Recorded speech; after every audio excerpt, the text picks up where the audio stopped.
गुरुवे गौरचंद्राय राधिकाय तदालय कृष्णाय कृष्ण भक्ताय तद्भक्ताय नमो नमः।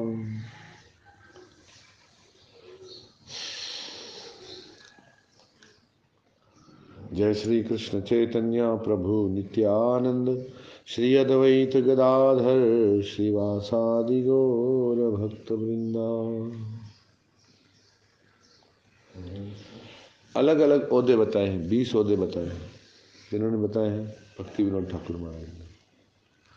भक्ति विनोद ठाकुर महाराज हमारे बहुत ही उच्चतम आचार्य थे, मैंने पहले बताया था।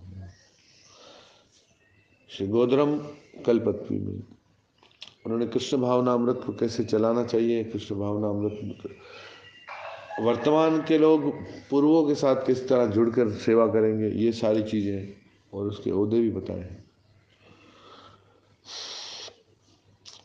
तो उन ओहदों के अंदर अलग अलग ओहदों में इस नाम हट के कृष्ण भावनामृत के चैतन्य महाप्रभु कृपा का वितरण करने वालों में इसके जो हैं क्या बोलते हैं उसको सीईओ जो हैं वो तो हमारे हैं नित्यानंद प्रभु हैं। कौन है? नित्यानंद प्रभु।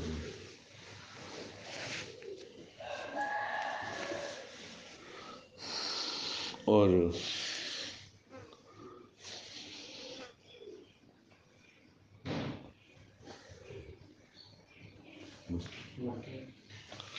नित्यानंद प्रभु हैं। और फिर आगे सबके बताया अपना उन्होंने जो ओहदा बताया वो बताया स्वीपर का ओहदा। मैं इस कृष्ण भावनामृत में एक स्वीपर हूँ, झाड़ू वाला हूँ। आचार्य उस पर बता रहे हैं कि एक गुरु का काम है कि शिष्यों के हृदय से कचरे को साफ करें, क्योंकि जब तक सफाई वाला नहीं होगा कोई भी जगह के अंदर शुद्धता नहीं आती है। तो इस पर तो मैंने विशेष 2 बार चर्चा की है। अब हम आगे बढ़ते हैं। कुछ और ओहदों के बाद 7वें नंबर पे है चौकीदार। वे हाट की निगरानी करता है और चोरों तथा अन्य असामाजिक तत्वों को पकड़ता है। जैसे कृष्ण भावनामृत आंदोलन प्रगति करता है, जब भक्ति बढ़ने लगती है, कृष्ण भावनामृत आगे बढ़ने लगती है,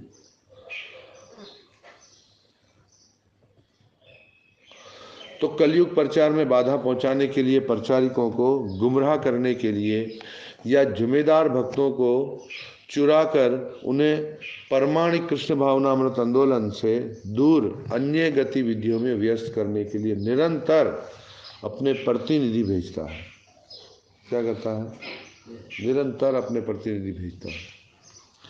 सभी प्रकार के हानिकारक प्रभाव असीमित प्रचार को रोकने की कोशिश करते हैं। जैसे ही शुद्ध प्रचार होने लगता है तो कई प्रकार की उसके अंदर रुकावटें आ जाती हैं। खास तौर पर वे जो चौकीदार की भूमिका में है उन्हें सतर्क होना चाहिए और ऐसे खतरनाक प्रदूषणों को हाट में प्रवेश और नुकसान पहुंचाने से रोकना चाहिए। अलग अलग रूप से जो दोष है वो उसमें आने लगते हैं और उन दोषों को कैसे दूर किया जाए, जो इसकी युक्ति निकालते हैं वही सच्चे चौकीदार हैं इसकी शुभकामनाओं में। और एक प्रचारक को सच्चे चौकीदार की तरह बनकर क्या दोष आ रहे हैं उन दोषों को निकालने का प्रयास करना चाहिए। इस पर हम गहराई से विचार करेंगे तो, क्योंकि जब तक इन चोर लुटेरे जो हमारी भक्ति को चुरा रहे हैं उन चीज़ों की निगरानी नहीं की जाएगी तब तक कि कृष्ण भावनामृत आगे बढ़ नहीं सकती। मुंशी यानी मोहरर वे खर्चों और सभी वस्तुओं की बिक्री का लेखा जोखा रखता है। क्या प्रगति हुई, किस तरह प्रगति हुई, तो कहते हैं कि हाट की गतिविधियों का लेखा जोखा रखना मुंशी का महत्वपूर्ण कार्य है। जो लोग अभी, ये कौन है मुंशी? कौन है?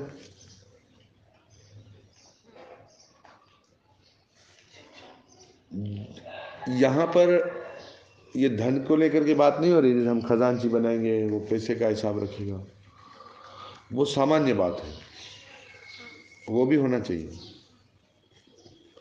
परंतु मूल रूप से कितने भक्ति की वृद्धि हुई, कितने नए भक्त जुड़े, उन सब का डेटा जो संभाल के रखते हैं वो कौन है, और कितना कहाँ पर प्रचार हुआ, क्या चीज़ें हुई, ये सब का जो रखते हैं लेखा जोखा, जो अपने पास रखते हैं, जो इस पर लिखते हैं। कुछ लोग तो शास्त्र लिखते हैं, कुछ लोग ये सारे कार्यों के बारे में लिखते हैं। तो वो इसके हैं, कौन है कृष्ण भावनामृत में? मुहर्रर है, मुंशी। हर सफल व्यापारी बजट निर्धारित करता है, योजना बनाता है और विश्लेषण करता है, जो आर्थिक खातों के आधार पर होता है। उसी प्रकार हर नामहट इकाई को प्रचार प्रगति का ध्यान रखना चाहिए और वरिष्ठ नेताओं को रिपोर्ट देनी चाहिए।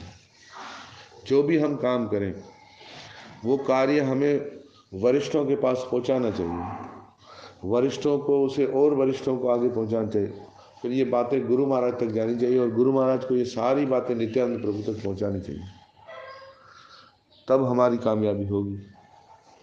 हमारे कृष्ण भावना अमृत के प्रचार में अगर हम सब मनमाने ढंग से काम करेंगे, फिर प्रचार की प्रगति रुक जाएगी, उसका दूषण आएगा, एक द्वेष फैल जाएगा। कृष्ण भावना अमृत में अधिकतर जो गुरु भाइयों में जो खड्डे होते हैं, भक्तों में जो झगड़े होते हैं, पद प्रतिष्ठाओं के लिए जो होता है, वो सारा यही है कि हर आदमी सोचता है सब काम मैं करूँगा, मैं अपने तरीके से ही करूँगा, और वे अपने बड़ों तक वो बात लेके नहीं जाते हैं, तब जो कि हो जाती है सारी गड़बड़ी, फिर सुरक्षा खत्म हो जाती है, फिर शुरू में भावुकता के अंदर बहुत सारा कुछ होता है, फिर बाद में वो सारी चीज़ें रुक जाती हैं। रुकती क्यों है? प्रचार कार्य रुक जाता है क्योंकि वो शक्ति ऊपर से आना बंद हो जाती है। इसलिए जो समर्पित व्यक्ति हैं, जो समर्पित प्रचारक हैं, वो गुरु आचार्य और वरिष्ठ भक्तों के संपर्क में रहते हैं, विचार विमर्श करके कार्य करते हैं। पर अभी तक देखा जाए, अभी तक हम इस बात को कर नहीं पाए हैं, इस बात को हम कर नहीं पाए, तो इस बात को हमें जरूर लाना है इस प्रचार कार्य में, और सारी गतिविधियां उच्चतम अधिकारियों के पास पहुंचनी चाहिए। तो काम बहुत ही सावधानी से होगा, जो उन खातों के आधार पर नीति युक्त फैसले और योजना नीति बनाएंगे। जैसे कोई कार्य हो गया, उसको हम कहते हैं चल गया तो चल गया, ऐसे नहीं, उस पर विचार करना पड़ेगा, उस पर बैठकर सावधानी बरतनी पड़ेगी। जब उस पर बैठकर सावधानी बरतेंगे तो फिर क्या होगा कि वो कार्य आगे और भी बेहतर, अच्छे शुद्धता, और कार्य के अंदर सावधानी इस बात की बरतनी है कि शुद्ध भक्ति की तरफ हम कितना लोगों को लेके गए। अनुयायी बनाना तो आसान है, दीक्षित भक्त जमा करना भी आसान है, कोई हमें गुरु मान ले इसमें तो दिक्कत है ही नहीं, कोई हमें एक अच्छा भक्त मान ले इसमें दिक्कत है ही नहीं, कोई हमारी बहुत इज्जत करता है, हमारा बहुत सम्मान करता है, ये कोई बड़ी बात नहीं है। वो खुद कितना बेहतर शुद्ध भक्त बनता है, उसमें कितनी श्रद्धा विकसित होती है, ये बहुत महत्वपूर्ण बात है। उस व्यक्ति में कितना परिवर्तन आता है, ये बहुत महत्वपूर्ण है। और शिक्षाओं को, हर चीज़ को हमें ध्यान में रखना, तब हमारे कृष्ण भावना अमृत का प्रचार बहुत ही कामयाबी से आगे बढ़ जाए। जैसे अभी हमारी जो 2 तीर्थों पर वार्षिक जो है एक तरीके का एक साधु संग समारोह बन जाता है हमारा, कि हम लोग सब मिलते हैं इन 2 कथाओं के माध्यम से, चूड़ियों पर भी और यहाँ पर भी। पर जो भक्त आए, उसने कथा सुनी और उस पर प्रसाद लिया, वो चले गए, पर उस हमें वहाँ बैठकर गहराई से हमने कृष्ण भावना पर विचार नहीं किया, तो आगे हम सुधार नहीं ला पाएंगे। कथाएं तो जो है व्हाट्सएप पर भी पहुंच जाएगी। पहुंचेगी कि नहीं पहुंचेगी? आप लोग जितने यहाँ बैठे हैं, 6 जने बैठे हैं, जो मेरी डेली कथा आती सुनता कौन कौन? आप डेली सुनते? आप आप आप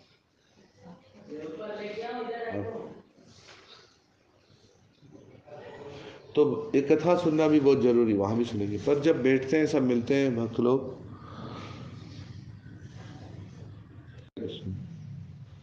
तो सारी गतिविधियों पर हमें बैठकर विचार विमर्श करना बहुत जरूरी है।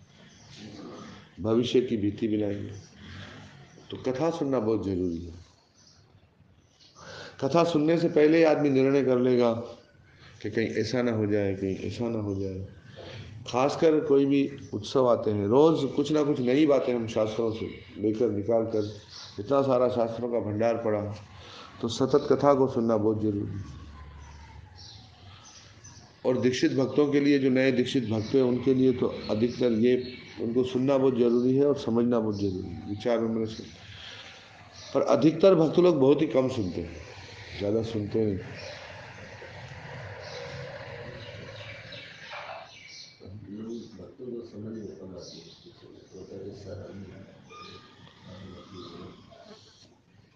अभी इसके लिए भी जब वो सुनेंगे और वो पूछेंगे तो उनको समझ में आएगा, क्योंकि पूछते हैं ही नहीं, समझते ही नहीं। कोई जो बात समझ नहीं है, ऐसा नहीं हो सकता है कि किसी कथा में सारी बात समझ ना आए, कुछ बातें समझ नहीं आती। पर मैंने ये देखा है कि भक्तों का रुझान कथा में नहीं है, वह स्टेटस भेज रहे हैं, दूसरे भक्तों के छोटे छोटे स्टेटस, छोटी छोटी बातें शेयर कर रहे हैं, फोटो हमारे भी शेयर करते हैं, दूसरों के भी शेयर करते हैं, पर सावधान नहीं है किसमें, कथा श्रवण करने में सावधान नहीं है। जब कोई सुनेगा ना तो उसको समझ में नहीं आएगा, ये तो स्वाभाविक है। प्रश्न करना किसका काम है? उसका काम है। या वो जिनके जैसे कुछ भक्त लोग आप लोग के हाथ के नीचे हैं, वो आप लोग से कहें कि भाई ये कथा हमने सुनी पर समझ नहीं आई, तो आप लोग उसे समझा सकते हैं, तो उसको समझ में आएगी। पर अधिकतर मैं देखता हूँ कि बहुत सारे भक्त लोग, इसमें तो पता चल जाता है ना, मैं अपने से क्यों भेजता हूँ, मुझे पता चल जाता है कि भाई किसने इसको खाली डाउनलोड किया है, किसने इसको प्ले किया है। अधिक भक्त लोग प्ले करते ही नहीं, सेंड बाई तो हो जाता है, प्ले बाई नहीं होता है। पता चल जाए। हरे कृष्ण महामंत्र बोलो। हरे राम हरे राम राम राम। क्योंकि उनकी श्रद्धा इस बात पर पक्की नहीं है, वो मनोरंजन आत्मिक चीज़ों पर, क्योंकि कितनी सारी जो स्टेटस वगैरह रखते हैं उसमें बहुत सारे तो रखना ही नहीं चाहिए। कौन सी चीज़ रखनी है, कौन सी चीज़ नहीं रखनी है, उनको पता ही नहीं,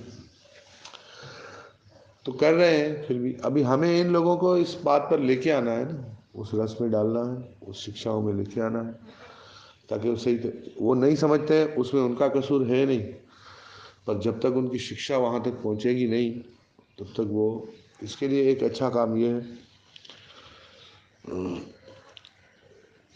कि आप लोग आयोजन करेंगे, योजना बनाएंगे और मैं भी अपना समय दूंगा, तो उन भक्तों के साथ बैठकर, जैसे अभी आप मेरे साथ बैठे हुए हैं, कुछ समय तक ऐसे कथाएं होगी तो उनको समझ में आने लगेगी।